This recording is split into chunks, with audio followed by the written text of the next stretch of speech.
Hi everyone, it's Dr. Marks and we're in the second segment of our introduction to Costa Rica, and this time we're going to talk about the economy, just the basics, and make some connections to standard of living in Costa Rica. So let's get started. We're going to start by discussing the United Nations classification system. And the United Nations divides the world into different segments and organizes countries based on, are they developing, are they developed? So we want to get a sense of where is Costa Rica. But then we're going to move on to talk about the Costa Rican economy, basically from the macro perspective, basically the idea of measurement. So when we begin with basic measurements, we're going to think about those things that economists use to describe an economy. You may have heard of some of these concepts: gross domestic product. We'll take a look at unemployment, those kinds of statistics.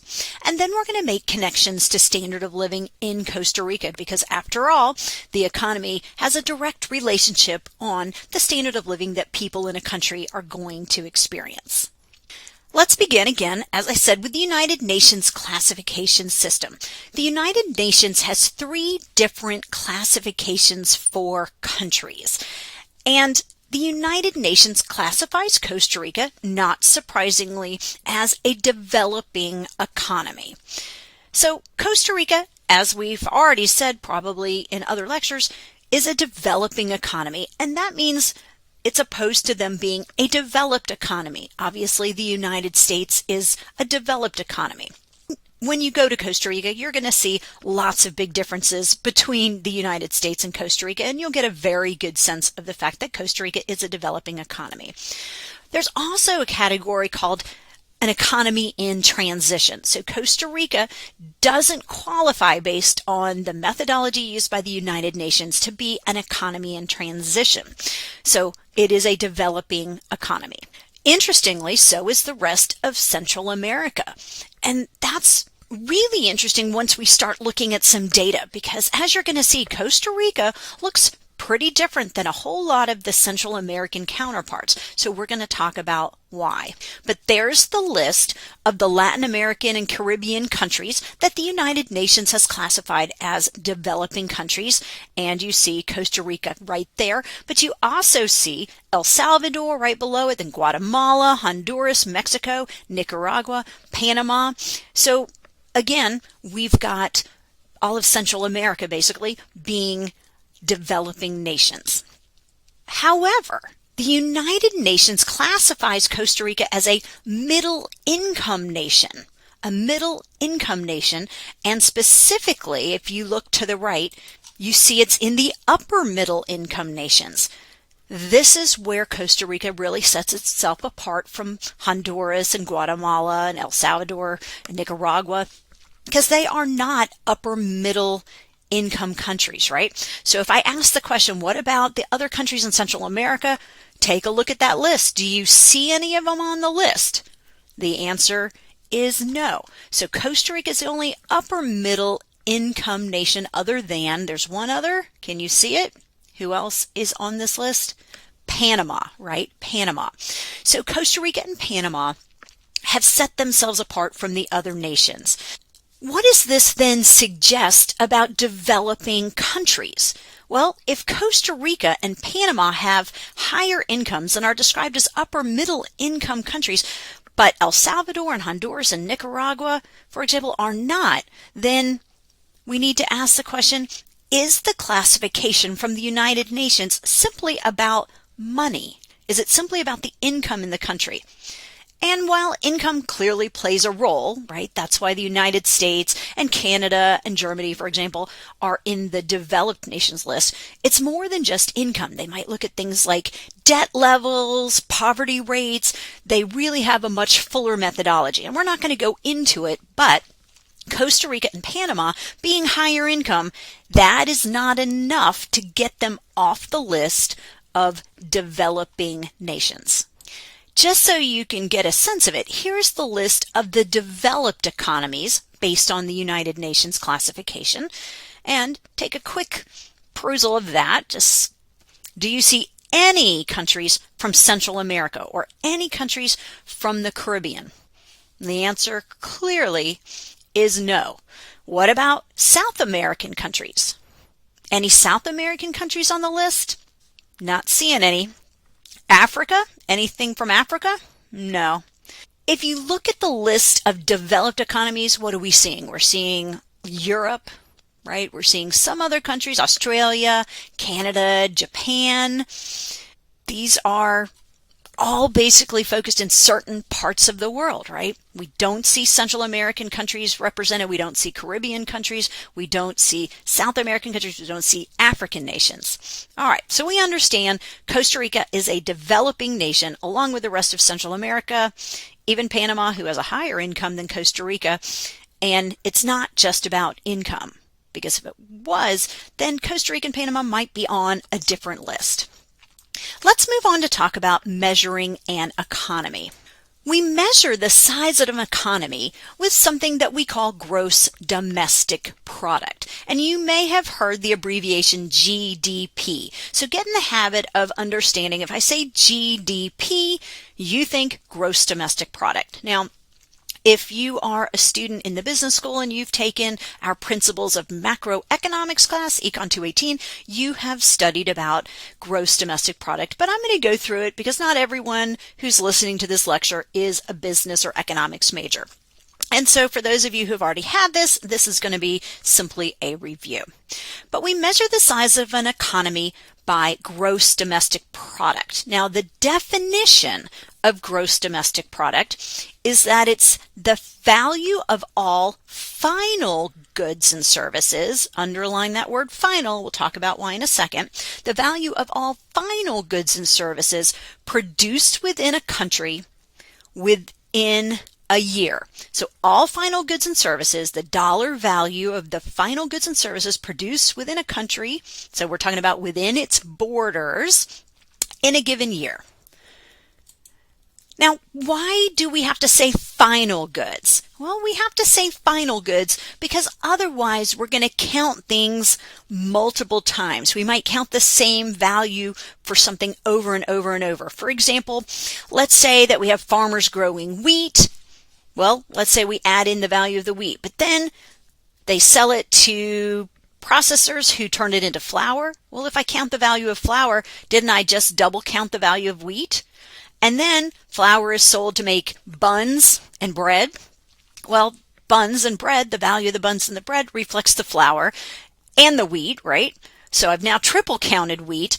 Then we've got the value of hamburgers, but the hamburgers includes the bun made out of the flour, made out of the wheat. You see what's happening? We're counting things over and over and over again. So what do we do to solve this problem? We count things kind of in their final stage. In this case, it would be hamburgers. Now, clearly, I'm simplifying this methodology, but if you're an economist working for Bureau of Labor Statistics and you're trying to collect data and you're charged with gross domestic product, you're out there trying to get the value of final goods and services, so we don't double count. The next thing, produced within a country's borders. So that's important because there are some things that American companies produce, but they do it in other countries. For example, Coca-Cola. You can go all over the world and find Coca-Cola. Coca-Cola operates all over the world. But if we want to find gross domestic product for the United States, we have to look only at those operations within our country's borders. At the same time, there are foreign companies that are operating here. So let's say a BMW plant decides to open up in the United States. Well, it's within our borders, producing final goods, so we would count that.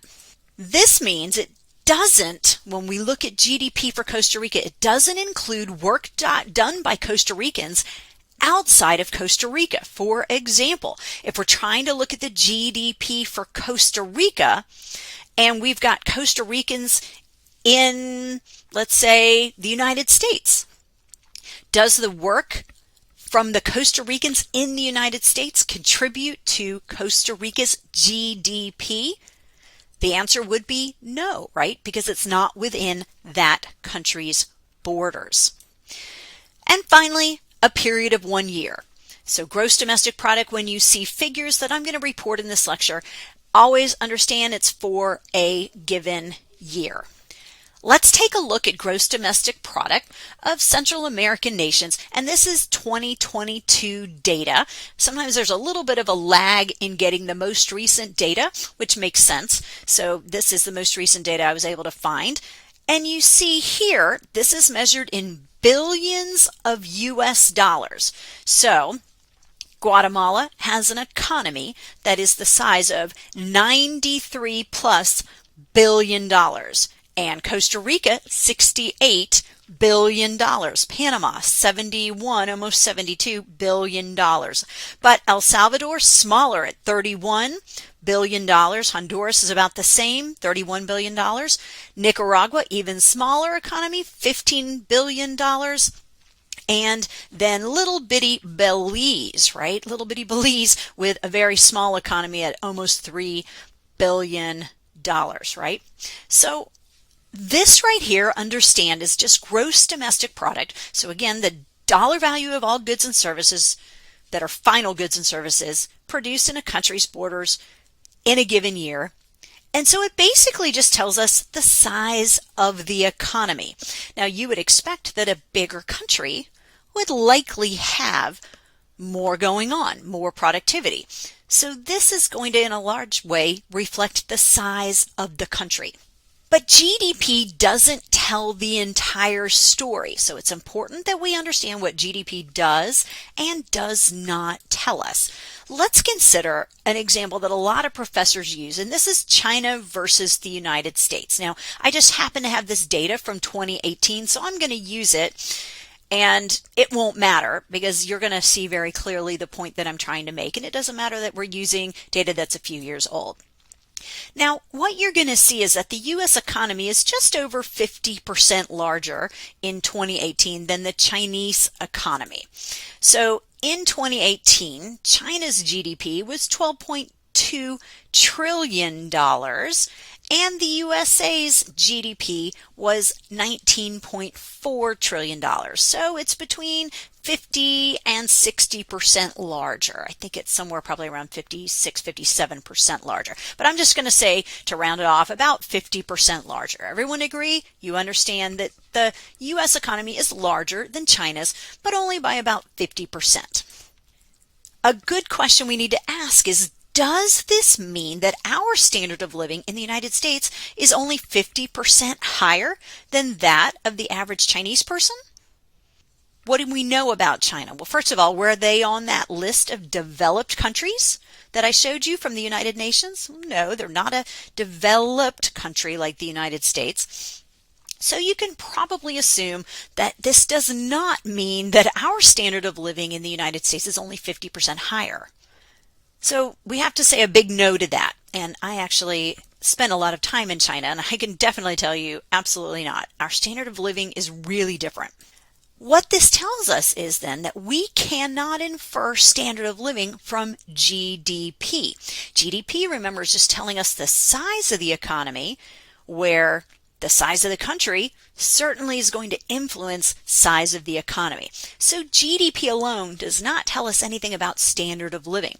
If that were the case, then China's standard of living wouldn't be that drastically different than the United States. So let's take this one step further. To judge standard of living, we need to look at GDP per capita. GDP per capita. So this is just going to be gross domestic product per capita. When we use the phrase per capita, we mean per person. So gross domestic product on a per person basis. On a per person basis. What we're basically saying here is that GDP alone is not helpful without thinking about the number of people it supports. GDP is the size of the economy, but we need to know how many people does that economy support. So we're back to China and the United States. And what do we know? China is a bigger country with a whole lot more people, right? And the United States has more money, but it's a smaller country with fewer people. Now, my circles aren't to scale, but you get the idea that China has less money, but it has to support more people.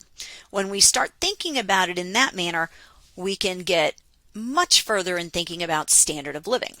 The United States, as we said, has a GDP of just over 1.5 times that of China, right? We said it's a little over 50% bigger. So it's about 1.5 times that of China. But as we just said, it has a population that is very different. So when we compare populations, this becomes really clear.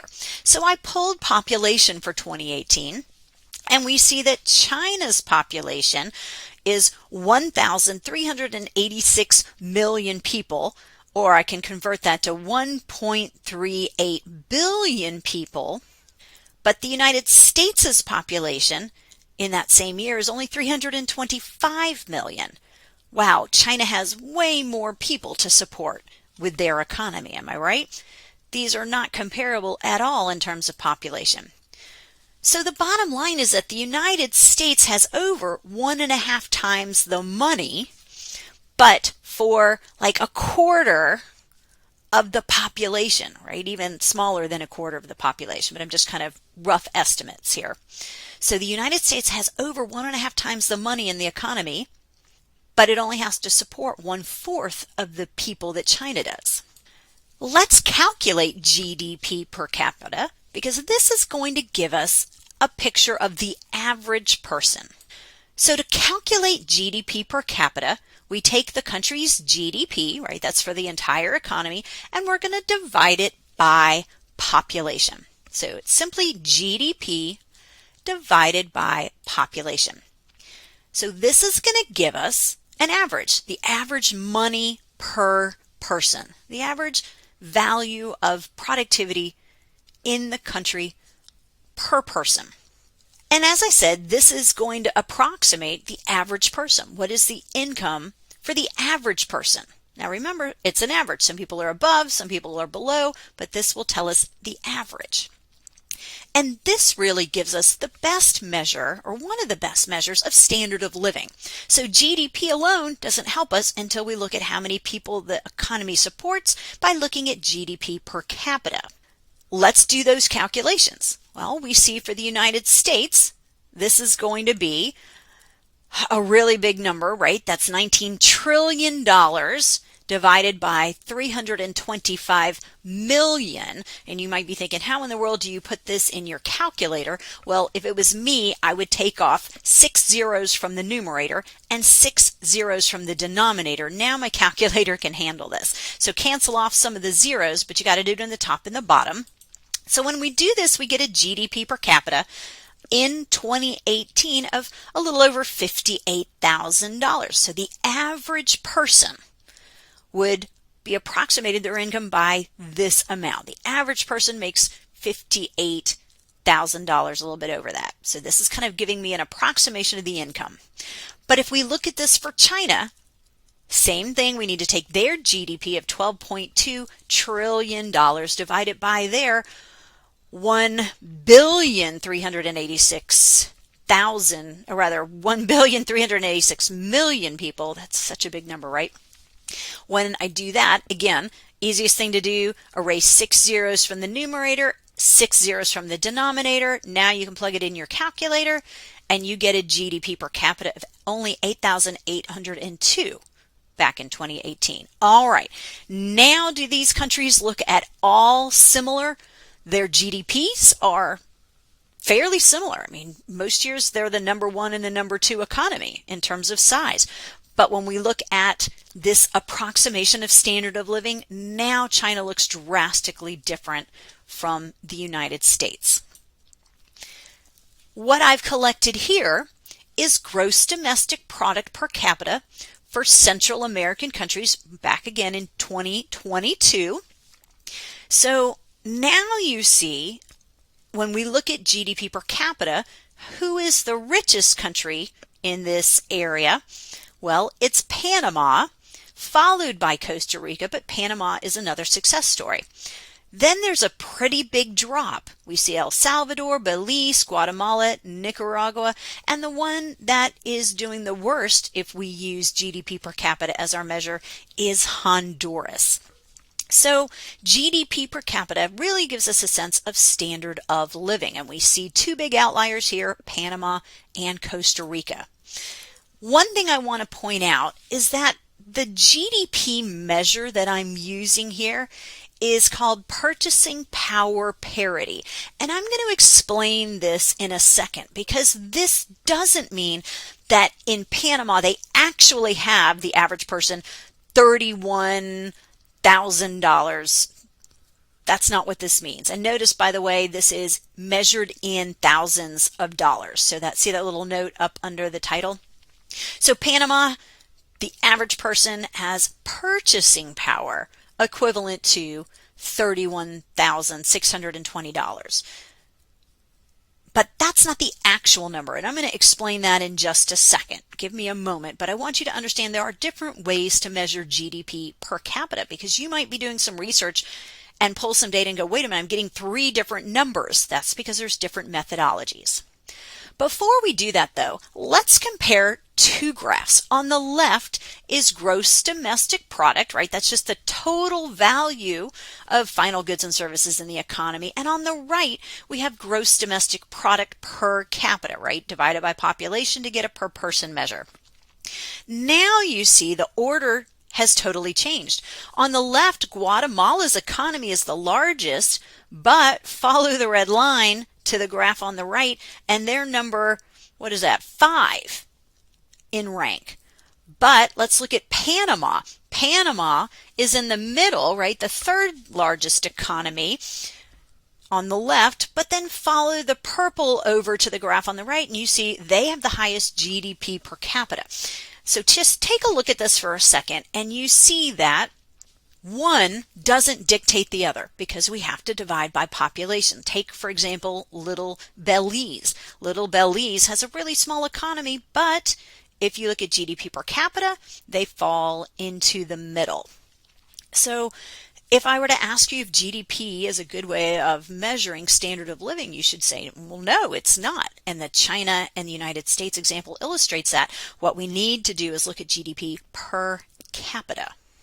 Let's go back to our map here. Costa Rica has a purchasing power parity, the average person of a little over 21,000. Panama is even richer than Costa Rica, so this is the richest country in Central America, and they're at a little over $31,000 in purchasing power, again describing the average person.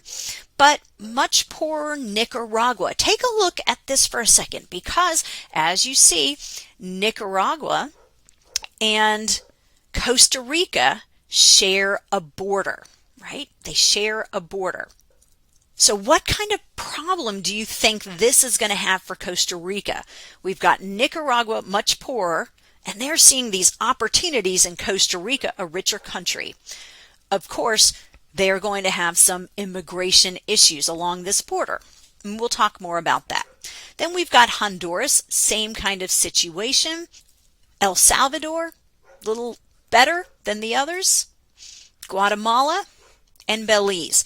So again, as we've said, Honduras is probably the country that we would consider to have the lowest income per capita, probably the lowest standard of living. And you can see that if you're in Honduras or Nicaragua or El Salvador, Guatemala, Belize, you might want to make your way to Costa Rica or Panama for job opportunities. As I've said just a second ago, there are different measures of GDP per capita, and just so you know, when you go to do some research, and you might have to do a little research for this class, and you get different numbers, this is why. You've got to pay attention to what GDP you're capturing. Now, you're going to see GDP per capita using current dollars, and current dollars are using the actual dollar values. So if we look at what the average person is making in Costa Rica, that would be current dollars. And so when I pulled the data for 2023 for Costa Rica, they have a GDP per capita using current dollars of $14,733. But If we use purchasing power parity, like what I just used a second ago, that captures the purchasing power of the money, I'm going to get a different number. Now, purchasing power parity is important to understand because it's going to control for costs. So how much do things cost? Well, think about a bundle of goods.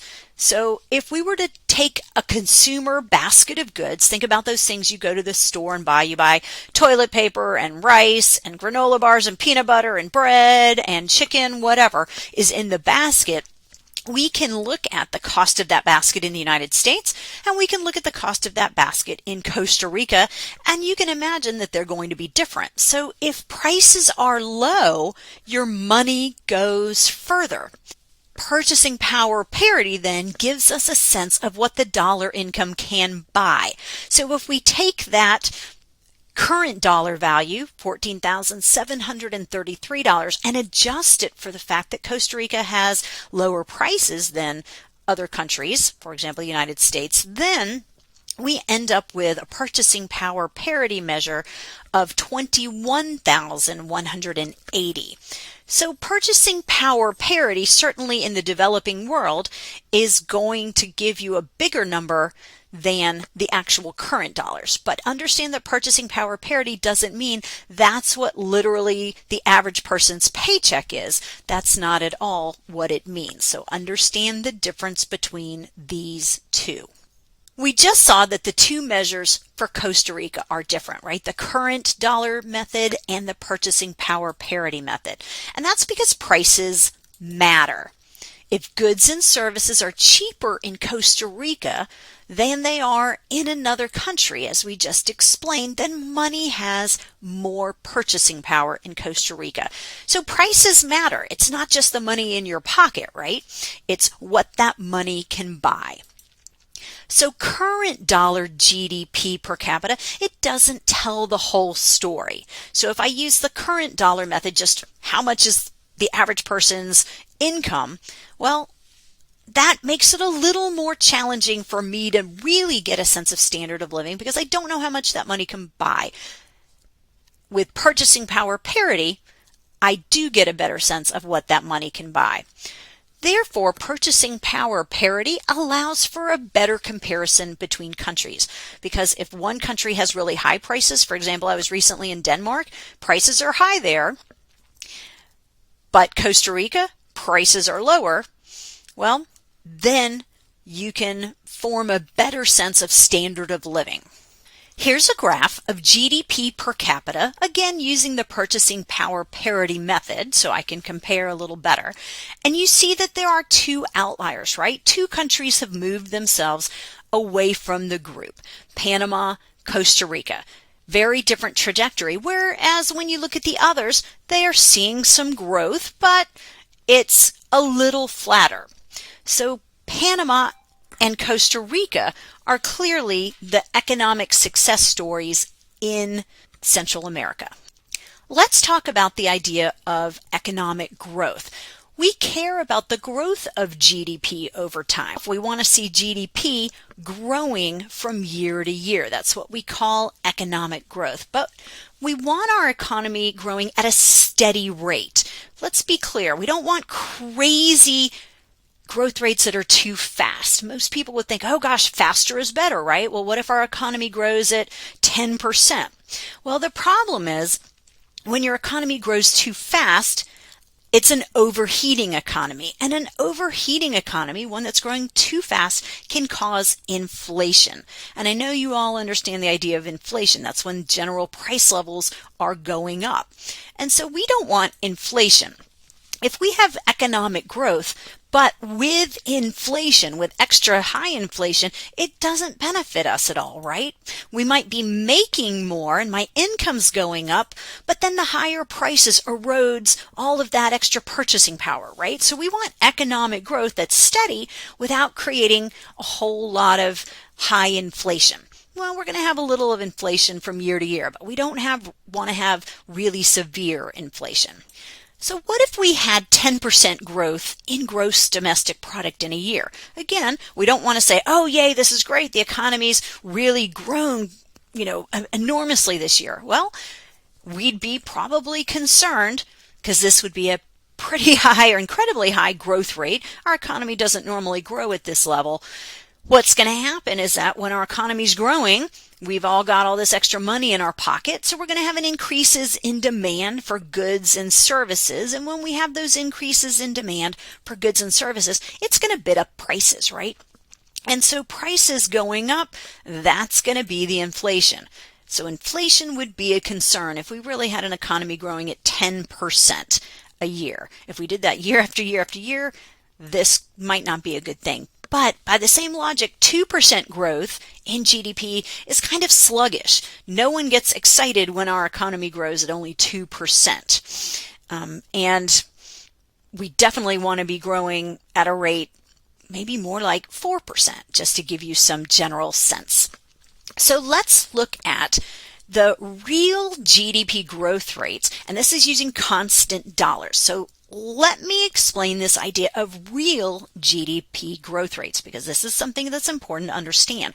And when you look at data, you need to be asking, what exactly is this data giving me? All right, real GDP, because we're going over time, right? We're going from 1985 to year 2020 something.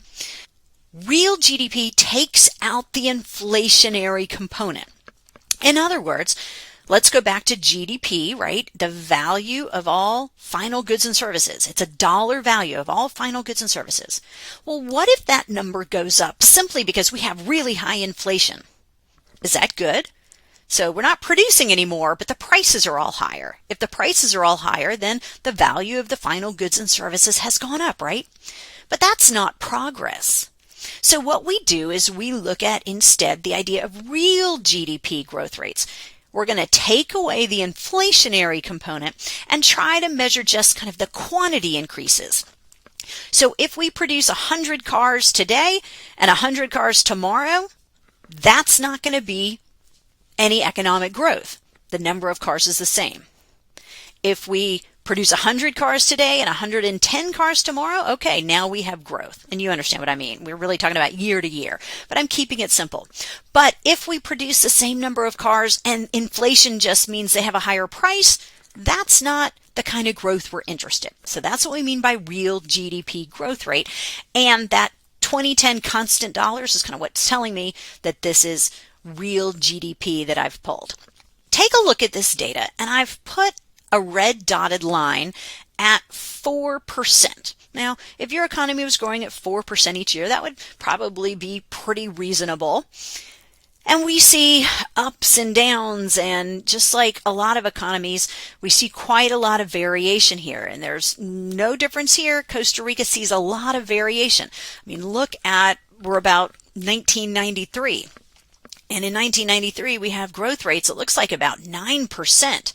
And then by about 1996, they're back at maybe 1.5, 1.75. They're all over the place.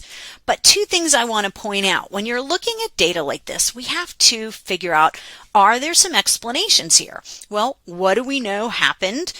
2009, we had the Great Recession. And the Great Recession was this big kind of financial meltdown. And I know that you're too young to probably have remembered it, but I remember it well. But our country went into a big recession. It wasn't quite a depression, but it was a big recession. And we weren't the only country. This was a worldwide phenomena. So when you see that big spike downward in 2009, we know why that is. What about the spike down in 2020? I bet you can tell me what that spike in 2020 is. I'm sure you all know it's because of the COVID-19 pandemic, right? Think about our own country went into a recession. Same thing around the world. So we see some years of good economic growth, we see some years of sluggish economic growth, and we see the same kinds of problems during the Great Recession and the COVID-19 pandemic that we saw at home here.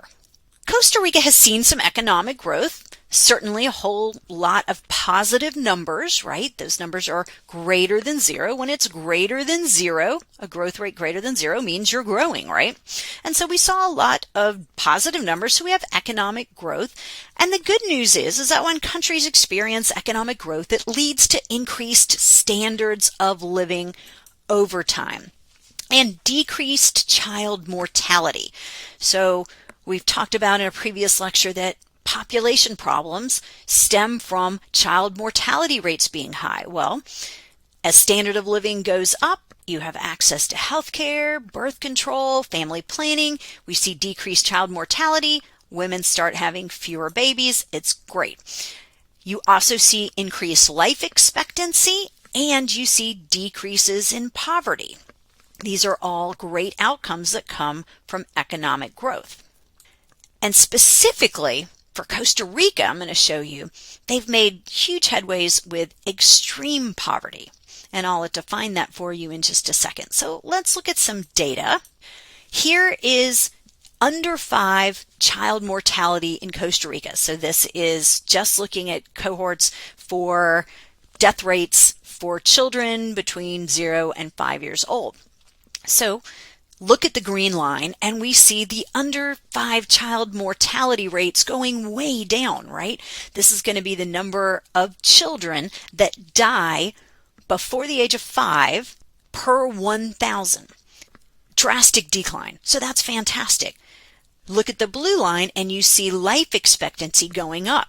Now the blue line's not skyrocketing, but look at this, guys. This is from 1960 to year 2017, right? That's only 57 years. Life expectancy in Costa Rica went from 60 to 80. That's 20 years. That's really a big increase in life expectancy, and that's the kind of thing that comes with economic growth. Now let's look at poverty rates, and you see 3 lines there, the gray, the orange, the blue, so I'm going to explain the differences there. Let's start by looking at the blue line. And the blue line is the poverty rate associated with those people living on less than $1.90 a day. So think about that. Even with low prices, $1.90 a day is not very much. And this is what we mean by extreme poverty. So this is the World Bank definition of extreme poverty, living on less than $1.90 a day. So let's look at the data. And in a pretty short time, right, it goes from basically about 1989 to 2018, we've seen a drastic decrease in extreme poverty in Costa Rica. So that's fantastic. The orange line is living on less than $3.20 a day, another measure from the World Bank. And this is the poverty line that they look at kind of for the grouping of lower income countries. So this is a different poverty line. This is not the extreme poverty line, but if we look at the poverty line related to living on less than $3.20 a day, the orange line for Costa Rica, same kind of thing. We see drastic decreases. But then let's look at the gray line, and the gray line is the poverty line used in Costa Rica. So make sure that you understand what I mean. The poverty line is some income measure, and if you're below this, you are defined as being in poverty. The United States has its own poverty lines. Costa Rica has different poverty lines, right? They're different countries with different prices associated with housing and fuel, those kinds of things. So the gray line is the poverty line used in Costa Rica, their national poverty line. And what do we see? We don't have a lot of data right there. I'm going to show you more in just a second, but we see it's pretty flat. It's also pretty high, am I right? So you've got more than 20% of the population below the poverty line. That means that more than 20% of the Costa Rican population is, by definition, according to Costa Rica's government, living in poverty. And it's flat, so it's not really going down. We're not seeing some big drastic decrease. So the good news is extreme poverty is being decreased, but poverty, using the national poverty line for Costa Rica, that's not really falling. We can see that another way. So there's a whole lot of things on this graph, and I want you to pay attention to just the orange line with the circles. This is the national poverty line for Costa Rica. We have a little bit more data, so this goes from 2010 to 2021. So this gives us a little bit more data, and this is like the gray line from the previous graph. Does that make sense? So that previous gray line, we only had a few years. This is just more data. As I said, this is the national poverty line, what Costa Rica uses, and we see that it's relatively flat, right? It's kind of almost a horizontal line until we get to 2020. What's happening in 2020? We see the poverty rate goes up. So the percentage of people in Costa Rica that are by definition in poverty has gone up. Now let's take a look at that. That looks like about, 28%, maybe 29%. What caused that? This big jump up in 2020. Can you give me the answer to what caused this? Well, you've probably guessed it again, the COVID-19 pandemic. Costa Rica, think about it. They are, involved in tourism, and all of a sudden that shuts down. A lot of countries had stay-at-home measures, some of which were way more extreme than ours. So the economy started shutting down, and this is a developing country. A lot of people's jobs are tied to tourism, so not surprising, poverty rates went way up. You might be wondering then, what does extreme poverty in Costa Rica look like? So let me give you a glimpse of extreme poverty. And these are most likely squatters' communities. Squatters still exist in Costa Rica. There's actually squatters' rights in Costa Rica. And so what you're looking at here is that these are either public lands, or they might be privately owned lands that nobody has come back to use. They're not already developed on. And so people come in and they build these really kind of ramshackled housing using whatever materials that they can find. There's not running water. They are not going to have sanitation. And clearly, these aren't probably the most safe structures, but you see this in poor parts of the world. Squatters will find ways to create housing. So this is likely a squatters community, and I've actually been to some squatters communities, and this is what a lot of them do look like. We actually stopped and talked to a family that was squatting, and they told us, they had to steal electricity by trying to splice onto the electrical grid. They were in a slightly different looking area than this. But this is a reality. So extreme poverty in Costa Rica, this is what it might look like. Again, we've talked about the idea that Costa Rica has struggled with unemployment, right? And the problem is that they do have job creation, but in some locations, the job creation focuses on low-paying jobs. Maybe janitors, maids, especially when you think about tourism. And so while we're going to talk about in a future unit, we're seeing a lot more manufacturing of more sophisticated goods. That's not taking place everywhere. And look at this picture right here. This looks like kind of pretty much a rural area. They're not going to have the same kind of opportunities as in the city centers. So rural areas are really going to struggle with higher rates of unemployment, and they're probably going to be higher than the national averages. And then comes along COVID-19 and the COVID-19 pandemic, and that really hurt when tourism dried up and a lot of the economic activity kind of shut down and creates even more poverty. As we just said, unemployment is a problem in addition to the poverty rate from the national line, not the extreme poverty rate, but it is of concern, right? So poverty is concerning, but unemployment is still a problem in this country. And Costa Rica has seen some high unemployment, but it drastically increased during the pandemic. Now, were they the only country to see this drastic increase in unemployment during the pandemic? No, it's happened in other countries as well. It happened in our own country, but in the developing world, probably even worse. The problem with Costa Rica, however, it still, as of right now, hasn't really recovered. So big spike in unemployment during the pandemic, and we're now out of the pandemic. It's been a few years, but their economy hasn't bounced back in this respect. So I pulled some data here so you can get a sense of unemployment. Now, we know the pandemic happened in 2020, right? 2020, 2021. So we see the big pandemic spike, right? But look at the red line. That's 10% unemployment. And you see for many years, Costa Rica's been kind of hovering near 8%, 9%, 10%, maybe even 11% unemployment. That's really high.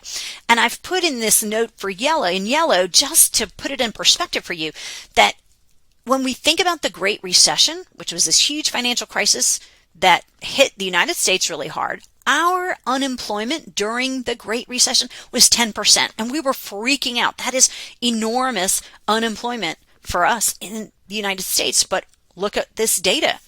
Costa Rica has seen really high rates of unemployment for a long time. So unemployment is a problem in Costa Rica, and that's going to have a big effect on standard of living for a lot of people, especially those that are least able to find those job opportunities that pay well. We also see concerns about inequality in Costa Rica. Now, let's kind of regroup here and remind ourselves that GDP per capita is growing, right? We've seen positive growth rates for GDP per capita. If we graph it, it was an upward sloping trend over time, and that helps address poverty rates. We've said specifically extreme poverty, but here's the thing. GDP per capita describes the average person. Understand, it's an average. There are people below, there are people above. So all it does is describe the average person, but it doesn't tell us anything about income distribution. And that's where it ties into inequality. Is a country's income distribution more equal, or is it less equal, creating inequality? Let's look at some fictional examples to illustrate this. So I've just made up some data to help you understand, and then we're going to do some calculations. So let's say we have two economies, scenario A and scenario B, and they have $100,000 in it. So obviously I'm keeping this very, very simple. We've got 5 people, right? Persons 1, 2, 3, 4, 5. And in both of those, if you add up the 5 people, total income is $100,000. Just eyeball that and make sure you agree with me. And then I've taken the average of those 5 people, and in both cases, the average is $20,000. So that would be average the GDP per capita, right? So the GDP per capita is $20,000 in both scenarios A and B. Okay. But the problem is we have different degrees of inequality.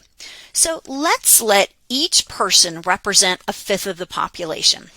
So person 1 represents 1/5 of the population, person 2, person 3, person 4. That makes sense, right? Because there's 5 people. They're all 1/5 of the population. This is what we call a quintile. A quintile is a 1/5 of the population. So now I've graphed for you scenarios A and B. Scenario A is blue. Scenario B is orange. Can you see the difference between the two? One income distribution is far more unequal. So take a second and figure out which income distribution is more unequal. Well, if you said scenario B for orange, you would be correct, right? Look at the richest person in scenario B. Lots of income. Look at the poorest person in scenario B. Not much income. Now, the blue scenario, scenario A, people aren't equal, but from richest to poorest, the gap isn't as big. So understand that I've created 2 scenarios with the same GDP per capita and the same GDP, but they look very different in degrees of inequality. One way we can measure income inequality is the income ratio. So let's take a look at the income ratio. The income ratio gives us the ratio of income held by the top quintile versus the bottom quintile. So what we mean then is the highest 1/5 of the population versus the bottom 1/5 of the population. So how much income does the highest 1/5 of the population have versus the income being held by the bottom 1/5 of the population? Let's do some calculations. Let's start with scenario A. So we want to calculate the income ratio. Again, remember the highest quintile against the lowest quintile. Everyone agree there's $100,000 of income in scenario A. 30% is held by the richest. If you're not sure how I got that, look at scenario A. Person 5 is the richest quintile. He's the richest 1/5, right? So he has $30,000 out of $100,000. So make sure you understand where I got the 30%. 30,000 out of 100,000 is 30%. So person 5 holds 30% of the income. But only 10% of the income is held by the poorest quintile. So how did I get that? Again, scenario A, look at person 1. He's representing the poorest quintile. His $10,000 out of $100,000 is 10%. So what do we need to do? We need to take the income held by the richest divided by the income held by the poorest. 30% over 10% equals 3. In other words, the richest quintile holds $3 for every $1 held by the poorest quintile. So there's a 3-to-1 ratio is basically what we're saying. Somebody in the richest quintile has $3 for every $1 that somebody in the poorest quintile has. Let's do the same thing for scenario B. Again, everyone agree we have $100,000 of income. Do you agree that 50% is held by the richest quintile? Right? Look at person 5. He holds $50,000. That's half of the money, right? Because it's $100,000. And then the poorest person, the poorest quintile, person 1, holds $5,000. So 5,000 out of 100,000 is 5%. So now we have 50% divided by 5% is 10. The richest quintile holds $10 for every $1 held by the poorest quintile. Read that again. The richest quintile holds $10 for every $1 held by the poorest quintile. So what does a higher number tell us? What does the higher number tell us? Is higher more equal or is it more unequal? Well, hopefully you see more unequal, right? The bigger the number, the greater inequality. I pulled some income ratios for selected countries, and this is a hard thing to find. Obviously, you see that the year is not the same for each country because this is not something that's collected every year. But let's take a look. You see Costa Rica, 12.7. So how would you interpret that income ratio of 12.7 for Costa Rica? Somebody in the top quintile, right, the top 1/5 of the income distribution has $12.7, right, $12.70 for every $1 held by somebody in the lowest quintile. That's pretty unequal. And compare it to the United States at the bottom. Ours is 8.4. Remember, bigger number means more unequal.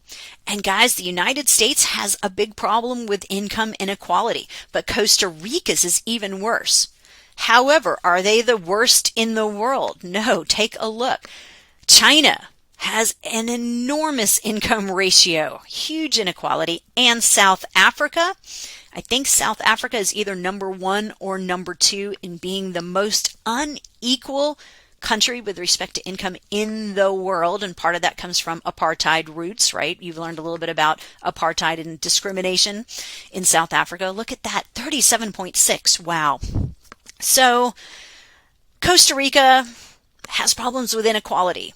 Are they as bad as the worst places in the world? No, but it's still a concern. Another way that we measure is through the Gini coefficient or the Gini index. Now, we're not going to actually do calculations here, but if you take international econ, you might have to do this depending on what professor. What this tells us is that it's pretty flat. In other words, they're not making a lot of progress, at least recently, because this data goes back to only 2010, but they're not seeing much progress in addressing income inequality. It's a hard thing to really reduce when you have a relatively more unequal income distribution. How do you solve that problem? It's challenging. So let's recap before we wrap up. We've said that Costa Rica is a middle-income developing nation per the United Nations, but we also saw that it's pulled itself away from most of its Central American counterparts, right? Panama's right there with it, but it's kind of leaving Honduras and El Salvador and some of the others in the dust. The growing GDP and GDP per capita, remember that's the per person measure, has had favorable impacts on things that matter like life expectancy and extreme poverty, although we understand there are still some concerns. Poverty's not really shrinking, even though extreme poverty has shrunk. We also know there are concerns about income inequality, and that's really hard to address. You'll also probably have to learn about the recent debt crisis that the country has had. That's really important to understand that struggling with growing debt is a really big concern for a country, and especially a developing one. So the point is that while Costa Rica is a Central American success story, for sure, it's not without its economic woes. It does have certain things it struggles with. However, Costa Rica does have a lot going for it, and we'll be talking more about those things. So we're going to cover what has contributed to Costa Rica's success, and we're going to do that in the next lecture. So thank you so much for listening. Please reach out if you have any questions, and have a wonderful day.